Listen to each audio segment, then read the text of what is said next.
Hello everyone, welcome to our next training video in Matthew's Gospel. We finished Citizens of Heaven, now we're moving back to Matthew chapter 18. We'll finish it at the end of this term and then we'll be fellowship group socials.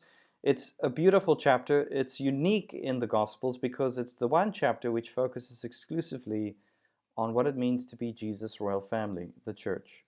So keeping that in mind, let's look at the context. Now remember, here's just a little bit of pre-context. If you can remember, Matthew chapter 5 verse 3, blessed are the poor in spirit, for theirs is the kingdom of heaven. And throughout Matthew's gospel, Jesus has been defining, and the people who've been coming to him are showing us who are the poor in spirit.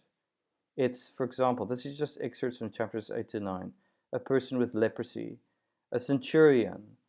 Yes, the centurion is a position of power, but he comes in total dependence, poor in spirit, to Jesus. 2 demon-possessed men, a paralyzed man, tax collectors and sinners. Again, like the centurion, a synagogue leader, but his daughter is sick and she will die. 2 blind men. All these people have in common, really, is being poor in spirit, coming to Jesus in total dependence. And that's been happening all the way from chapter 8, all the way to where we are now, all the way in chapter 17. And now we're in chapter 18. So keep that in mind. You'll see it all over the place. But these people define for you who the poor in spirit are, and I would even say childlike people are. But there was a significant change in chapter 16, of course. Jesus' identity has been revealed. He's the Messiah, the Christ, the Son of the living God, the King of God's kingdom. And for the disciples, although they were distressed by Jesus' sort of continual determination to suffer and die in Jerusalem, there's another issue that's been bothering them. And it starts in chapter 16, and we see it in chapter 17, and so it leads to this question, who's the greatest? Because in their minds, the King of God's kingdom needs a cabinet. They're thinking, maybe that's why we're singled out as 12. I guess Judas of Iscariot would like to be the minister of finance because of his love of money. But Jesus singles out in these chapters Peter, James, and John, the 3 from the 12. They go alone on the Mount of Transfiguration. Jesus speaks alone to Peter, and he also calls Peter blessed. So the disciples are wondering, well, who is the greatest? Who is the greatest in God's kingdom? And Jesus will reveal that the greatest of the kingdom are the childlike.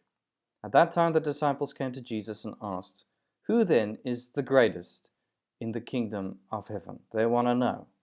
And to their surprise, Jesus does something odd. At least in their minds.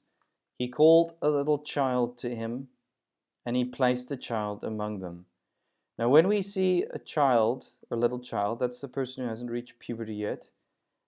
In the first century world, children, although they were loved by their parents, had no status, no power, and were totally dependent upon others, particularly their parents, to care for them. Without the love of the parent, children were generally rejected, exploited, and even killed.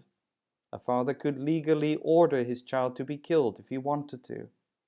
They had no status. They were the least in the Roman Empire, in the kingdoms of this world. But Jesus takes this child, and so importantly, by the way, he's not referring to a child's understanding or way of belief, because the question is the greatest of the kingdom. That'll be reinforced by this lowly position of this child, which is the point. But he tells them, truly I tell you, unless you change and become like little children, not regarding their understanding, but their position in society, totally dependent on him, you will never enter the kingdom of heaven. You won't be part of the kingdom, a citizen of the kingdom. And so therefore, whoever takes the lowly position of this child is the greatest in the kingdom of heaven. It's lowliness, total dependence upon Jesus that defines greatness. Nothing else in God's kingdom. And because that is the definition of greatness in the kingdom of heaven, the poor in spirit, whoever welcomes one such a child in my name, welcomes me. Now this is quite powerful.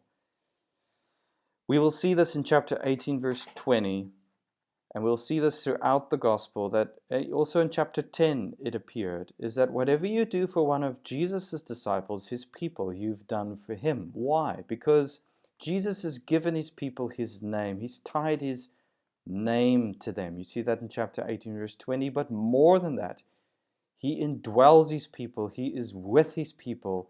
He has tied his presence to them. So What you do for one of his own, his children, you do for him. Serving a child of God is serving Jesus.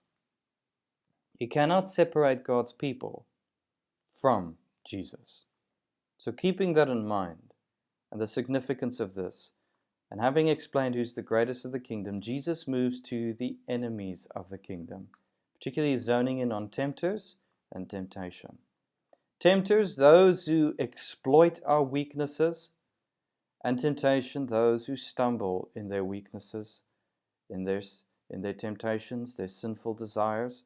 And he begins with tempters. If anyone causes one of these little ones, children, because some people, by the way, will not welcome the poor in spirit, but instead see them as weak and see them as people to exploit for their own gains or to tempt to their own causes or to lead them astray. To such people who act as enemies to these children, who causes them to stumble. That's a way of describing temptation. To wobble in the walk, not walking strong, but stumbling and falling. It would be better for them if you are such a person who preys on Jesus' children. It would be better for them to have a large millstone hung around their neck and to be drowned at the depths of the sea. It's far better to have a swift death by drowning than to live as someone who tempts others. To such a person, he is part of the world, and Jesus says to such a person, woe to the world, woe to that person, which means you are cursed, you are judged, you will face God's wrath. Now, Jesus does say such things must come, and we might be puzzled by this. Well, the way how you can understand this is by looking at the cross. It is through the wickedness of the world, it is actually through the temptation of sin, being tempted, that Judas in the end betrayed Jesus, and the wicked intentions of the religious leaders and others in the end led to the crucifixion of Jesus. And yet, that evil was part of God's purposes, to turn that evil upside down to accomplish the greatest good. And so, yes, such things must come. And there are other reasons as well why such things must come. If you look at the parable of the sower, it sifts as well who are true disciples and who are not, who hear the shepherd's voice and who do not. But that does not exempt the person through whom that temptation comes, like Judas. But turning from the tempter, he moves to those who are struggling with temptation. Notice your hand, your foot, this is personal, your eye. So temptation doesn't just come from tempters. They really exploit the weaknesses, our own sinful inclinations that are already there. And so Jesus calls us to take responsibility. If your hand and your foot or your eye, the reason he mentions hand, foot, and eye, it's because it's through our hands, our feet, our eyes we engage in this world. Of course, you could probably add ears if you want to in our society. But it's through these things we engage in the world, and it's through these things that tempters come and tempt us, and we are tempted. And if you find that you are not walking strong, but succumbing to temptation as you engage in various parts of this world through your hands, feet, and eye, if you are struggling and you find that you are not walking strong, those things you need to cut off and throw away in your life. Gouge out and throw away. He's not literally saying cut off your hand, foot, and eye, but the severity of the language is important. You need to act decisively, and if you must, violently. And what he means by that, for example, if there is something like, if I can give a modern example, like your smartphone, and through it, through your eyes and hands and feet even, if you engage in something like pornography and you constantly stumble, succumb to temptation through what the tempters are doing there, through the world, and you're not able to walk strong, then it's far better to throw out the smartphone out of your life, to cut it off, to deprive yourself of certain things, whether that is uncapped internet or whatever. But that's an example of the type of decisiveness we need to act in. And even if you are depriving yourself of something, you're maimed and crippled, you just have one eye, Jesus points out it is better for you to deprive yourself of these things and so avoid temptation than to keep these things and to completely stumble, fall away, and be thrown into eternal fire, and to be found not to be good soil. Keep eternity in mind.